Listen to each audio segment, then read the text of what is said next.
नमस्कार, जय हिंद, जय Bharat and welcome to Dev talks. This is Aadi Achint. Modi साहब कल दिखे बड़े एक्शन के अंदर। महाराष्ट्र की जीत के बाद कुछ ऐसा सिनेरियो, कुछ ऐसा सीन हमको देखने को मिला, जिस फॉर्म में हमने मोदी साहब को बहुत टाइम से नहीं देखा है। कल जब उन्होंने जो विक्ट्री स्पीच दी, उसके उसको देख के तो ऐसा लग रहा था कि साहब वो जो उनको पुराना स्टाइल होता था बात करने का, एक कॉन्फिडेंट स्टाइल था जो उनका बात करने का, और जिस तरह से वो रुक-रुक के थोड़ा-सा खींच-खाच के बात करते हैं, वो चीज़ हमको कल दोबारा उनकी स्पीच में वापस दिखी। इससे क्या तात्पर्य बना सकते हैं हम लोग, किस तरह लेके जा सकते हैं, किस चीज़ की तरफ देख सकते हैं, बहुत अंदर की तरफ और बाहर की तरफ, इसके ऊपर थोड़ी-सी बात करते हैं। जैसे मैंने आपको बताया कि पूरा उनका स्टाइल कल वापस हमको दिखा। हमको ये भी दिखा कि जिस तरह से वो लोगों को चेतावनी दी और लोगों को कॉल आउट करा उन लोगों ने, मोदी साहब ने, इसके साथ जो दिखता है आगे की कुछ चीज़ें, जो इंटरनल सिक्योरिटी और एक्सटर्नली भी जो चीज़ें होंगी, वो देख इसका कुछ हिंट देखने को मिलते हैं। सबसे पहले उन्होंने बात करी कि देखिए, जो उन्होंने एक एक स एक एक रहेंगे तो सेफ रहेंगे, ये जो नारा उन्होंने बोला कि ये भारतवर्ष का आगे का नारा है, और ये बहुत ही इम्पोर्टेंट चीज़ उन्होंने कही है, क्योंकि यही चीज़ भारतीय जो लोग हैं, और मैं इसमें रिलिजन की बात नहीं करूँगा, ये भारतीय लोग जो जितने हैं, वो ये सुनने के लिए तरस गए हैं कि साहब ये हमारा जो एक देश का नारा होना चाहिए, वो क्या होगा? कहीं न कहीं आपको ये दिखेगा कि मोदी साहब ने खुद ने बोला कि साहब, ये होगा भारत का महामंत्र।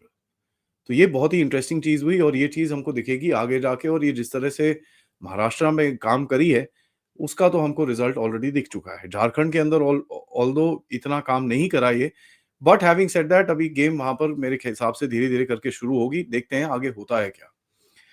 उन्होंने वहाँ पर जिस तरह से बात करी वीर सावरकर की, और जिस तरह से बाला साहेब की, और काफ़ी हद तक छत्रपति शिवाजी जी की, और काफ़ी लोगों को जो मराठा हिस्ट्री से ताल्लुक़ रखते हैं, उनके बारे में उन्होंने बड़े खुल के बात करी, जो पहले बात होती थी, लेकिन इतनी खुल के नहीं होती थी।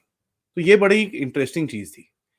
यहाँ पर उनकी तरफ से ये भी बोला गया कि साहब, लोकसभा पे ये जो बाय पोल्स हुए हैं, उसका भी बड़ा फ़र्क पड़ा है, और इससे जो चीज़ें आगे बिल्स विल साइन होने हैं, और बिल्स जो आगे जाने हैं, उसके ऊपर ऑब्वियसली फ़र्क तो आपको दिखेगा। तो ये एक बड़ी इंटरेस्टिंग सी चीज़ हुई। एक्सक्यूज़ मी, माफ़ी चाहता हूँ। तो ये उन्होंने एक बड़ी इंटरेस्टिंग सी चीज़ बोली। उसके बाद देखिए, एक जो उनकी तरफ से जो हिंट्स दिए गए, वो थोड़ा रीड करना इम्पोर्टेंट है। उन्होंने बोला कुछ लोग थे जिन्होंने हमारे साथ दगा किया। कुछ लोग थे जिन्होंने हमारे साथ दगा किया, और उनको लगता है कि वो दगा करके आगे जाएँगे और जीत पाएँगे और अपने आप को खड़ा कर पाएँगे। ये चीज़ उन्होंने बड़ी क्लियरली कॉल आउट करी कि देखिए, दगा बिल्कुल चलेगा नहीं, and as a matter of fact हम तो क्या सबक सिखाएँ, लोगों ने उनको इतना सबक सिखा दिया कि बाकी आगे देख लीजिए। यहाँ पर महाराष्ट्र में जो एक फीलिंग थी कि साहब इन्होंने जो पार्टी तोड़ी, जो शिवसेना को तोड़ा, ये करा, वो करा, उससे जो थोड़ा बहुत गुस्सा की फीलिंग और काफ़ी एनालिसिस उसके ऊपर हुई थी, वो कहीं न कहीं अभी बोलते हैं ना कि वो दरवाजे के बाहर हो चुकी है, वो कचरे के डिब्बे में अंदर जा चुकी है, and that I don't think is gonna be valid going forward, क्योंकि ये अब खत्म हो गया है गेम। अब ये इनका जो भी था, वो अस्तित्व था, जिस तरह से वहाँ पर रहते थे, और ये जो नैरेटिव फैलाया हुआ था, देखो बीजेपी पार्टी तोड़ती है, ये करती है, वो करती है, वो सब चीज़ें पूरी तरह से खत्म हो गई हैं। तो ये बड़ा एक इंटरेस्टिंग सा चीज़ उन्होंने बोली। यहाँ पर देखिए, इससे होता क्या है, इससे दिखता है कि भई अभी एग्रेशन मोड में अगर ये आएँगे और इंटरनल सिक्योरिटी के ऊपर ये लोग थोड़ा-सा काम करेंगे, तो कहीं न कहीं लोगों की तरफ से एक एक्सेप्टेबिलिटी रेशियो जो है, वो ज़्यादा रहेगा। और ये चीज़ तो हम लोग काफ़ी टाइम से, अगर आपको देखें तो क्रैकडाउन एपिसोड के अंदर मैं हमेशा से बोलता हूँ कि साहब इनको थोड़ा-सा एग्रेशन और दिखाना पड़ेगा। क्योंकि भारत इस ऐसी नाज़ुक सिचुएशन के अंदर है इस टाइम पे, जहाँ पर कुछ भी हो सकता है, और जिस तरह की घटनाएँ भारत के अंदर घट रही हैं, ड्रग्स जिस तरह से मिल रहे हैं, और जिस तरह से करप्शन पकड़ी जा रही है, जिस तरह से मतलब the sheer number of drugs and everything that is being caught, उस तरह से तो दिखता है कि साहब Bharat is actually fighting a very, very big existential war.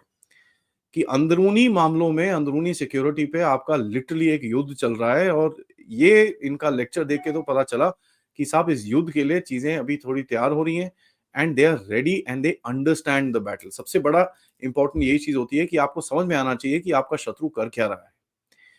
दूसरा देखिए, महाराष्ट्र जो था वो बहुत इम्पोर्टेंट है, क्योंकि और ये चीज़ काफ़ी हद तक हमने इन पॉडकास्ट के अंदर बात करी है, काफ़ी पॉडकास्ट के अंदर, कि एक इकोनॉमिक कैपिटल है, प्लस एक पाकिस्तान के साथ में से जो लिंक्स पहले होते थे, वो सारे महाराष्ट्र के अंदर होते थे।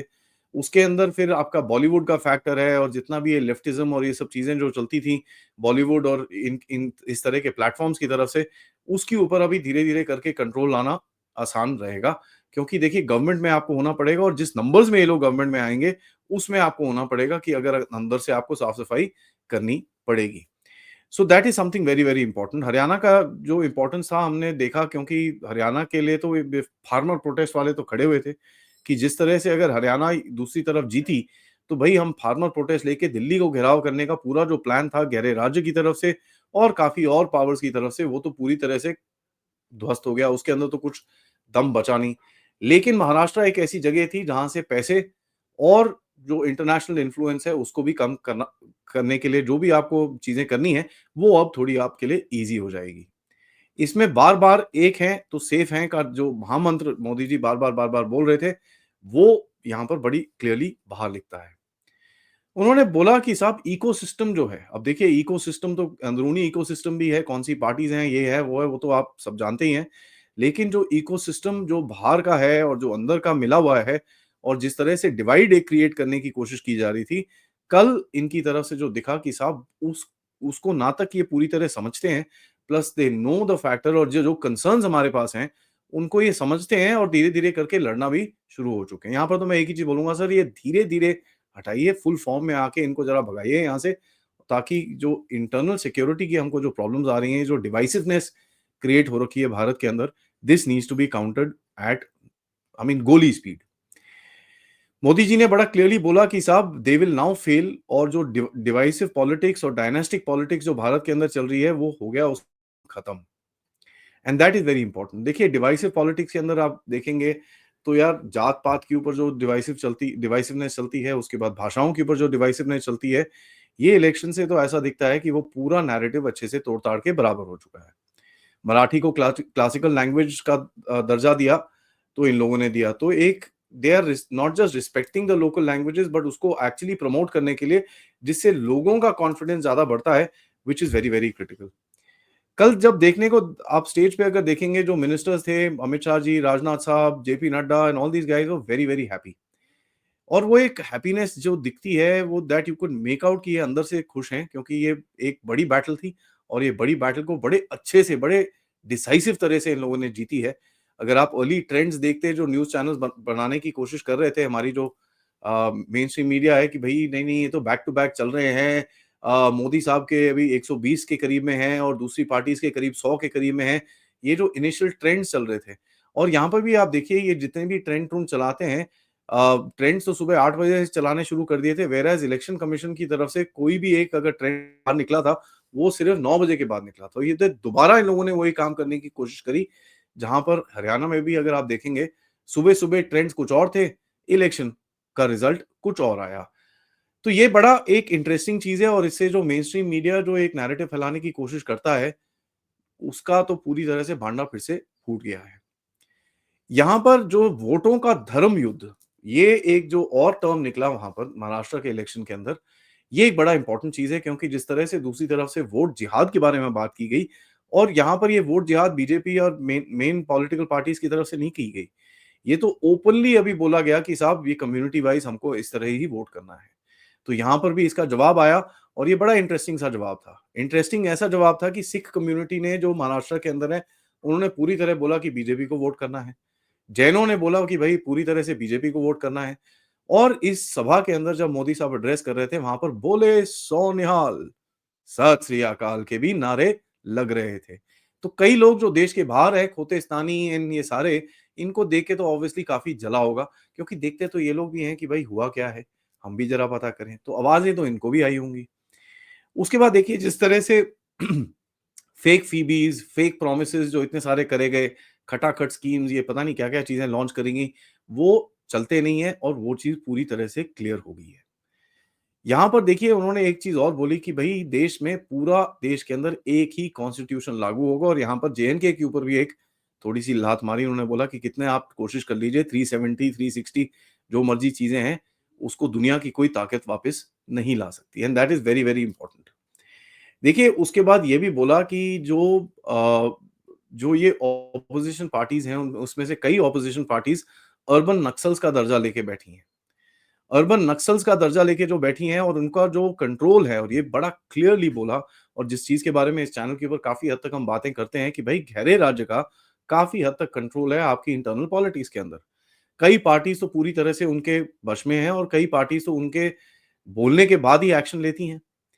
तो ये चीज़ जो उन्होंने कॉल आउट करी, और उन्होंने बोला कि साहब ये जो कंट्रोल बाहर हैं, उसके बारे में सबको पता करना पड़ेगा। तो यहाँ पर तो मैं एक ही चीज़ बोलूँगा यार, डेफ टॉक्स जैसे प्लेटफ़ॉर्म्स को ज़रूर देखते रहिए, क्योंकि हम गहरे राज्य को पूरी तरह से एक्सपोज़ करते रहते हैं। तो ये तो यंगस्टर्स को एक तो पता करना पड़ेगा, और इसकी जानकारी हमको पूरी तरह पड़नी करनी पड़ेगी, क्योंकि हम वल्नरेबल हैं। जिस तरह की सिचुएशंस आगे जाके बाहर बाहर चल रही हैं, ये आपको सबको दिखता है कि भई बड़ी डेंजरस सिचुएशंस है दुनिया के अंदर, जिस तरह से डिस्टेबलाइज़ेशन करने की कोशिश की जा रही है, और वो आपको दिखता ही है किस तरफ जा रही है। भारत के ऊपर डेली बेसिस पे अटैक्स, कभी अडानी पे, कभी इस पे, कभी उस पे। बेसिकली अडानी तो एक बहाना है आपकी इकोनॉमी को नीचे गिराना है। ये मेरा एक नारा है। अब आप देखें, ये जो पैरासाइट टाइप लोग बन चुके हैं कि साहब किसी चीज़ पे चिपक जाओ, उसका खून चूस लो अपने बलबूते के लिए, तो ये चीज़ भी बड़ी क्लियरली उन्होंने कॉल आउट करी। लेकिन जो सबसे इम्पोर्टेंट चीज़ उन्होंने कॉल आउट करी, जिसके बारे में मैं आपको बता रहा था कि भई क्रैकडाउन में मैंने आपको बताया कि एक नैरेटिव बनाने की कोशिश की जा रही है, जहाँ पर फ्रांसोis गौथियर की तरफ से एक आर्टिकल लिखा गया कि किस तरह कुछ मुस्लिम लोग हैं जो भारत में खुश नहीं हैं। यार ऐसा तो मतलब अभी आप आर्टिकल में वो भी बाहर बैठ के लिखते हो, बिना यहाँ पर ग्राउंड पे आए, तो ये तो आपको समझ में आता है किस तरह का नैरेटिव बनाने की कोशिश की जा रही है।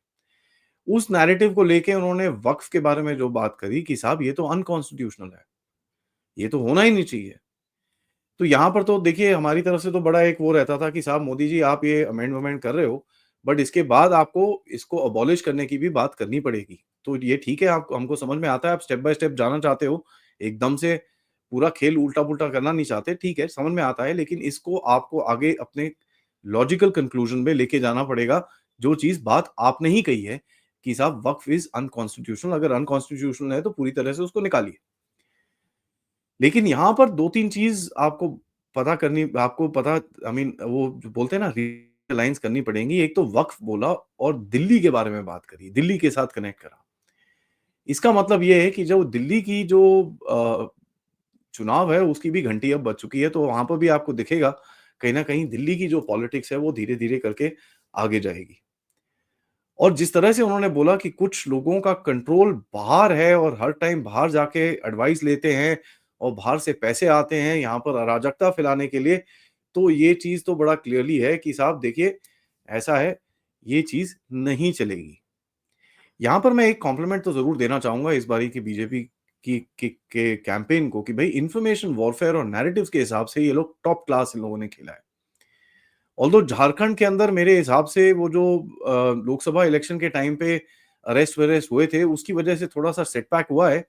But I think in the long term they will win back Jharkhand, because यही चीज़ आपको पिछले साल भी दिखी थी, जहाँ पर जब ये पार्टी-वार्टी तोड़ी गई थी तो काफ़ी गुस्सा था, लेकिन थोड़े टाइम के बाद वो गुस्से को ये लोग कंट्रोल कर पाए थे।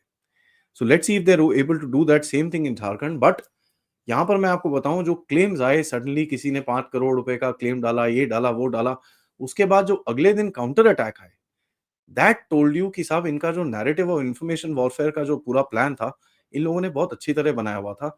एंड यहाँ पर कॉम्प्लीमेंट जाता है, अब भैया देना तो देना पड़ेगा, आईटी सेल ने इस बारी काम अच्छा करा है।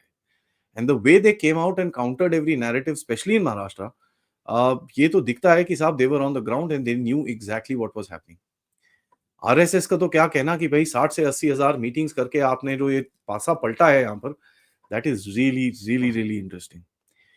तो ये काउंटर्स अच्छे थे, इन्फॉर्मेशन वॉरफेयर अच्छी थी, टैक्टिक्स अच्छे थे। I think they need to copy this, paste this in other other places as well. Jharkhand के अंदर जो भी गलतियाँ हैं, जो भी शॉर्टकमिंग्स हैं, उनको कवर अप करके आगे इनको जाना पड़ेगा, there is no question. And जो करंट एस्टेब्लिशमेंट है, अगर उसको आप थोड़ा खेल सकते हो, then things will kind of look into your favour, और ये चीज़ आपको दिखेगी।